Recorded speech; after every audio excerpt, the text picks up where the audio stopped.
Hey guys, we are going to keep talking about regulation of gene expression today. We're still looking at prokaryotes. But instead of focusing on the differences between the inducible and repressible operon models, we're going to talk really quickly about positive gene regulation. And so this is a positive increase in the level of transcription. So with the operon models, we were looking at how transcription can be turned on or off. With positive gene regulation, we're looking at how we can increase the amount of transcription that's occurring. And so it uses catabolite activator protein, and cyclic AMP as a secondary cell signal. So what this cap does is it binds to the cyclic AMP, and then that whole complex together, the cap and this cyclic AMP, will bind to the promoter.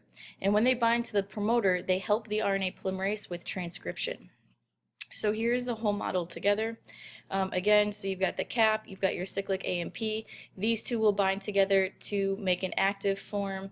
The active complex will then bind to the promoter, and I kind of think of it as just kind of like pushing that RNA polymerase along just to help with that transcription. And so you can see that this is happening when the RNA polymerase is transcribing in the lac operon. And so this is happening when lactose is present.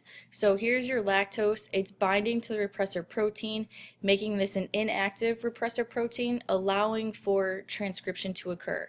So if transcription is occurring in the lac operon, it means lactose is present.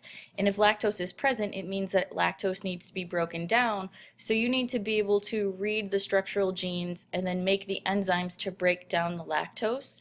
And so this